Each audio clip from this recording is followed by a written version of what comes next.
Hey mathematicians, so for problem number 1, remember to use the directions I provided for you to enter the table into Desmos. And so your window should have looked like this when you entered the data into Desmos. And this is the output that we should have gotten. So I am going to use this output to answer the first question, which is asking what is the equation of the line of best fit. And so remember that the general format for an equation is y equals mx plus b.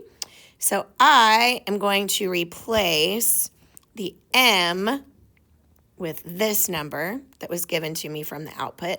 And it's telling me to round to 2 decimal places. So I rounded it to 1.22x. And then my b, my y-intercept, is here. So I'm going to write to 2 decimal places negative 0.09. So the equation for the line of best fit is right here. So now what is the slope? And remember, the slope is that blue value. So 1.22 is my slope. So I've got a sentence stem that I'm going to use to fill in here. So it says the y variable. What is my y variable? Well, my y variable, if I look at the title of the table, is food waste. So my y variable is food waste. My food waste is increasing according to the slope, because that 1.22 is a positive slope, so that means it's going to be increasing. And how much is it increasing by? Well, that's what the slope tells me. It tells me it's increasing by 1.22 pounds. As the x variable, well, what is my x variable? I will go and I will look on the table here. My x value is the number of people in a household. And in our context that we are doing with scatter plots, the x variable is always going to be increasing because we read a graph going from left to right, which means that that x value is always going to be increasing. And to turn this 1.22 into a rise and a run, we need to put a 1 underneath it. So that means that the x is increasing by 1. What number is the y-intercept? Well, the y-intercept is at negative 0.09.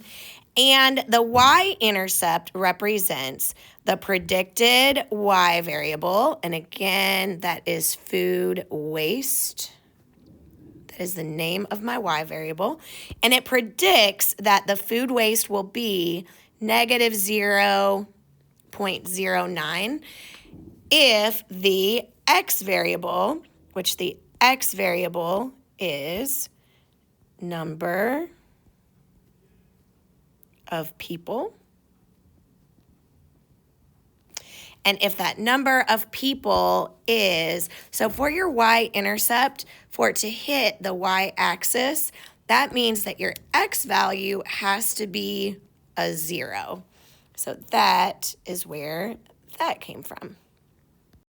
For number 4, the correlation coefficient, don't forget we use the letter R to represent the correlation coefficient. So our R is going to be 0.66. And because it is a positive 0.66, that means that our direction is going to be a positive. And according to our table that we were provided, that we are going to be able to use on our quiz, that 0.66 falls into the strong category because it fell between 0.6 and 0.8. For number 5, your answers could vary.